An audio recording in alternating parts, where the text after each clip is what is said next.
money on my mind. Grind all day.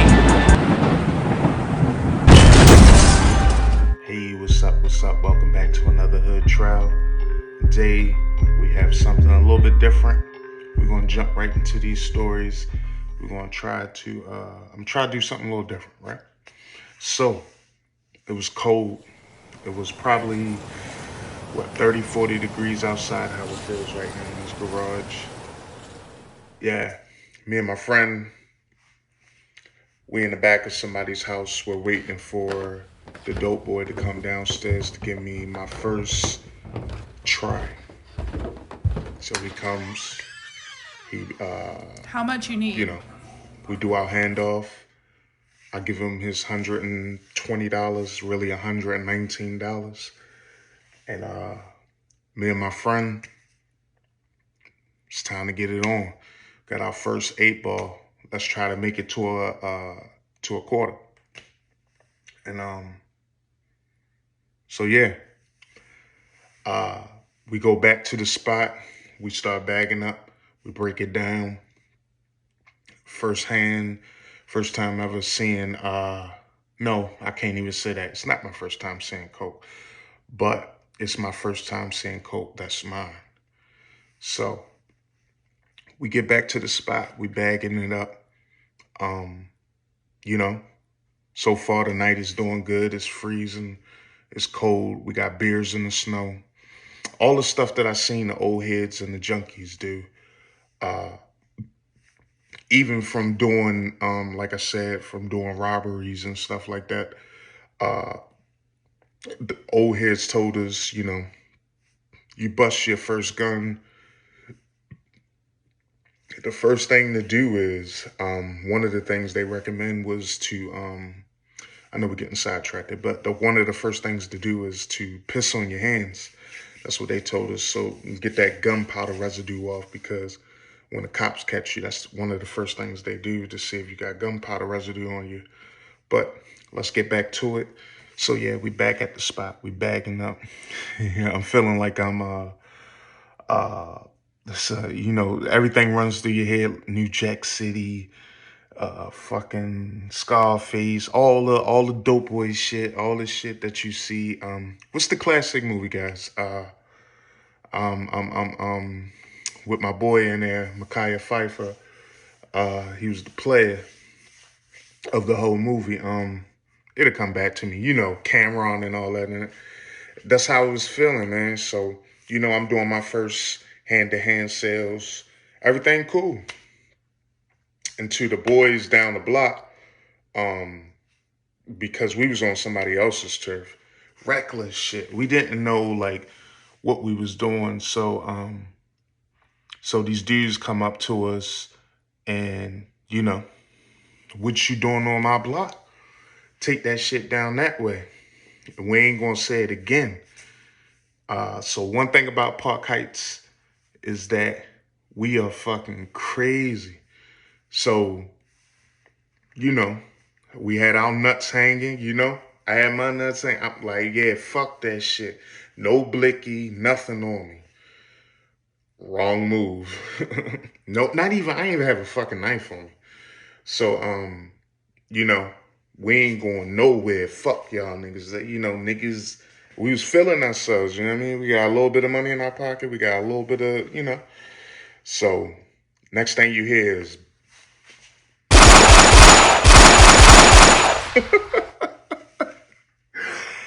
When I tell you, man, my heart dropped to the floor.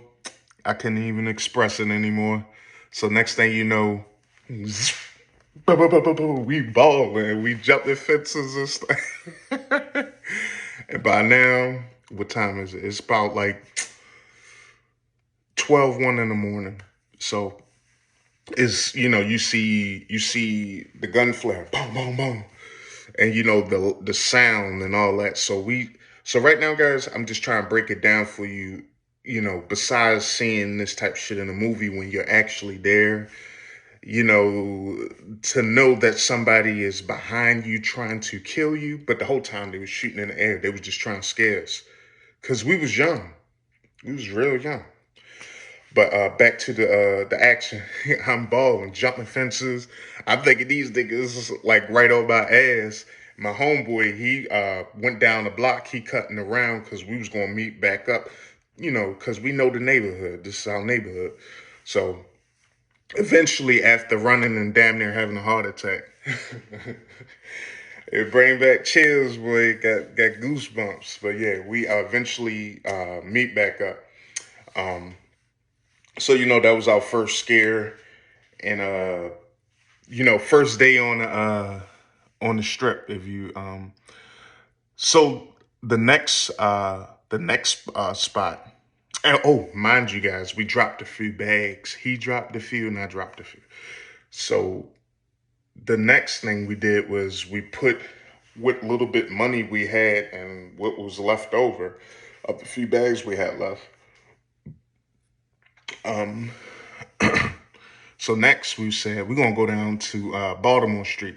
Now, if you know about Baltimore Street, that's where all the strip clubs and all the prostitution, all that type shit, where everybody go at, where everybody want to have fun, where all the perverts go, because that's where all the porn spot. Not to say everybody that watch porns are perverts, because I watch porn, but that's where all the shit go down there, basically.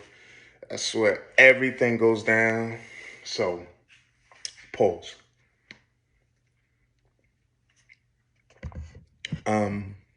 So I think around that time, because mind you, this is the next day now. After a night like that, that scared us. That scared us straight. We went straight to sleep. We ain't bitch up. We ain't say we ain't selling no more. But that scared us enough. It's time to go in the house. It's time. Hey. I think the light on, and then my mother called me to come in the house. I was terrified. It would come out the house looking around and shit. The next day, of course. So our plan was to go down Baltimore Street next, and so I get a phone call, later on in the day, and you remember? I'm not gonna say who. Somebody gave me a call and was like, "Look, I need some help." Coincidentally, down Baltimore Street. Certain stuff, but basically, how can I say this? Basically, we had some people they know that worked down there at one of the strip clubs, and they needed a little help. So naturally, I'm how can you say? I'm a family man. Meaning like I always got my family back. I'm loyal. I'm loyal to a TB. Like we both die together, right? That's how it's supposed to be. You're supposed to have your family back. So I went down there. I know this changed into a different story. I'm supposed to be a drug kingpin, right? But no, so homeboy, he did something. I don't know for sure. I can't recall, but he did something to the fact where he disrespected somebody that I considered family, and so I think I told this story, but I didn't tell it in this context. So basically, the one I told you guys is that me and my friend, we pulled up in this old truck. It was my uncle's truck. He was letting me borrow it because my car got into an accident. Long story. But basically, I hopped out, ran across in the middle of traffic, and I hit homeboy, knocked his tooth. Which fist was it? I think it was this fist, one of these fists. But I knocked his tooth through my fist. And, basically I was the Superman of that day. I helped her out, did what I was supposed to do. So that night, after all that transpired, pause. It's cold out here, man. We in the garage right now. So, boom. Mind you, the reason why we decided to go here, because this is where all the hoes at, all the strippers at, all the niggas at. So we can come here and we get unload fast. Because while you partying, while you at the strip club, you want to get high, you want to do whatever you like to do. So that was the plan. But mind you, you have cops just walking around, just waiting for an idiot to do something fucking dumb. And my dumb ass chose this spot. But by the grace of God, I still ain't see no jail cell for that bullshit. Only from that other story I told you guys about, but that was because of my cousin making too much noise. I ain't gonna say I was smart enough because that wasn't smart to go down there while all that's transpiring, especially after I hit homeboy in the strip and then dip out of there. So yeah, we end up basically getting what we had left off. Uh, um, but we was still short because of the previous night. So we had the bright idea to find a stripper that we could rely on. Like, yeah, we really thought this whole process out. Like, we eventually, because I'm not gonna get into details, we eventually get a stripper. We eventually end up bonding, relationship, because we had a master plan, but it's gonna take some work and time and money. We had the time, but we ain't had the money. We had that little bit of money and some other money, just regular money that I managed to conjure up. But eventually, we're gonna skip past that. We went a month later. We got this shorty who's pumping a few e-pills, a few little this, a few little that, right out the cooch. So, she bam, bam, bam, bam, pluck, and then, do her thing. She helping, she passing out our work. She doing what she do. So things are going good. This bitch didn't tell me she had a pimp. So her pimp finally, I guess he was out of town or whatever the fuck it was. I don't know the whole scenario. And he figures, he came back into town and he realized that, hold on, what he knows everybody. He knew, he knew the people in the club. He knew people. So he had eyes. So eventually he figured out what we were trying to do on the side. And this particular night, it was just me by myself. My homeboy had something else to do. I think he was with a shorty or something. So I go to the club, and when I get in there, just a regular, typical night, nothing special. Same old girls that you always see, same few crowd of guys you always see. It wasn't, nothing eerie, nothing like that. But yeah, so we in the club basically, and so this is how I figured that it was getting set up. Because this one girl that is always there, she never say nothing to me. But this particular night, this girl, she's all over me. And she's trying to, suck me off in the middle of the floor. I'm like, yeah. And everybody know you go to the back, depending on the club. I'm not going to throw you guys out there. But depending on the club, you go in the back. There's a little room in the back where everybody go at, and if you got the money, they'll do what you want. So, she was basically what I think, for what I picked. She was basically distracting me. Then, the night was over, and she wanted me to come back with her to our hotel, which was very odd. Because the don't mean to say it like that. The bitches there are to get your money. That's the whole objective. That's how I knew something was off. And so when it was time to go, but I'm still a man, so I'm down. So we leave out the club basically, and the whole night. Oh yeah, forgot that part. The whole night, the girl that we had this plan with, she didn't say nothing to me at all. Like she was pissed off at me or something like that. So that was another eerie thing, just to note. So when we leave the club, I was matter of fact, I think I took took the subway downtown and I went over there. So, or the light rail, I can't remember. So basically I was leaving with her. She had her own vehicle. So we get to her vehicle. It's probably what, 4 in the morning. I think 3, 4 in the morning. And so we get to her vehicle, and that's when the dude, and it was probably like 3 other guys, they walked up to the car. They didn't pull up. They walked up to the car, and he was like, "Come here, homeboy, let me talk to you." "Come here, homeboy, let me talk to you." So, I turned around and I was like, "Who the fuck are you talking to?" He was like, "Come here, homeboy. You got," what did he say was exact words? It was funny as hell. It was like some goofy ass shit. I don't think homeboy was from the East Coast. I think he was from the West Coast. How he was talking, I'm just putting some of the words in my words, but how he was saying it was funny. He sounded like some crazy ass pimp or something. He wasn't dressed like it. He was dressed like like somebody from the East Coast. But like, "Come here, homeboy, let me talk to you." Who the fuck you talk to? Like, that's how I was looking. And he was like, "You fucking with my bitch?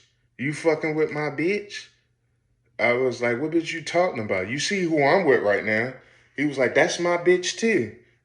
And she and the girl, she was just looking like she ain't saying nothing. She just put her head down. And that's when the other 2 dudes, while he's talking, all right, so hold on, I should set it up for you.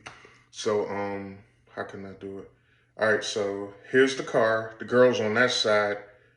The dudes are cat-a-corner to the car, and there's three other guys with that one dude. While he's talking, they're walking around. So the guy on the left, I take off on, boom. So he drops. That was good. I did a good hit.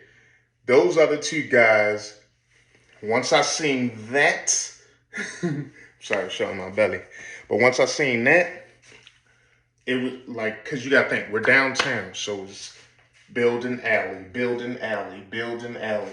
So once again, here I go, running down the alley. But they didn't shoot because, like I said, there's helicopters everywhere. But it's 3, 4 in the morning, so it was like hardly nobody outside. Everybody's gone home or trying to do something, you know what I mean? So homeboy didn't shoot, but I just seen that. So after I take off on homeboy to the left, I dip down the alley, and the main pimp guy, he was like, "Yeah, bitch, yeah, yeah, bitch, you better run. Yeah, bitch, don't come back around here. Yeah, bitch." Like, that's how I don't know. I'm trying to talk like how he talks, but I guess I'm not that good. But the while he's saying all of this, the girl that we was trying to get to sell our work, I'm running down the alley. She comes out the door and she grabs onto me because she knew what was trying to transpire. So she's like she can't hold me. I'm too strong, but she like grabbing on me like this, pulling my shirt. I don't care about the shirt. That's why I'm doing this. But she pulling on my shirt, grabbing onto my shirt while I'm trying to get out of there. And I don't hit women, but I'm like I'm mushing her like, "Yo, get the fuck off. Get the fuck off me." And by then, because this whole little time was probably like 2 seconds, like their car is literally 5-10 feet away. So they're still right there and they look. So they come running while I'm trying to push them off. So one of them grabs me, the other dude grabs me, and the other dude grabs me, and they are like, they punch me. And we battle. I'm trying to fight, boom, boom, boom, getting blown, boom, boom, boom, boom. So it's a tussle going down. So we scrapping, and I'm catching them, boom, boom, boom. I'm trying to see, it's dark. We in the alley, and that's when the pimp, I think it was like a little 22. He just shoot in the air like, "The fuck y'all doing? I told you to poke that nigga." Like, while you're in the middle of doing this, you hear the shots, and then you hear this weird ass nigga talking like, I told you to poke that nigga. And so homeboy goes for what I perceive as he was trying to go for his knife. So, you know, I'm really trying to give it to him. But his other homeboy hitting me too at the same time. And I got the bitch on my back grabbing me. So I'm trying. And thankfully, one of my homeboys, he ended up coming up this way and he saw me. And so him and my other niggas, thank God, jumped out the vehicle and they came over there and started scrapping. But the dude that had the poker, well, knife basically, he ended up stabbing one of my homeboys. And you know, he started leaking, so they scramble. Some of the other people scramble. By then, like I said, it was a quiet night out there. So, cause it's 3, 4 in the morning, but it's still people around. So that, you know, with all this commotion going on, other people come involved. Like other people, you know, see what's going on. Then they see my homeboy leaking. And this is crazy, man. He come to help me and then he end up getting poked. And this is all in one day, man. Like, this shit is stressful. This shit crazy, right? And it's like, that's why I'm so thankful that I can be here right now with you guys and sharing these hood trials, man. Because I'm pretty sure everybody got their own story, their own hood trial. That's what make this special because you know what? We all have our own hood trials. And it's not just about me or the shit I saw or the friends that I know that shit happened to them. Side note, my homeboy, he survived. He's okay. We was able to get him to the hospital to get him patched up and to avoid the police and all that shit. Nobody went to jail. Fuck them other niggas. But yeah, this is just another hood lesson for another young'un coming up in the hood. Talking to you guys, getting that off the chest. My homeboy is straight. We never seen that weird ass nigga again, that West Coast pimp, whatever the fuck he was. And always remember. Like the video, subscribe, and comment. Just a little bit. Come on. Yeah, I know it's hard, but yeah.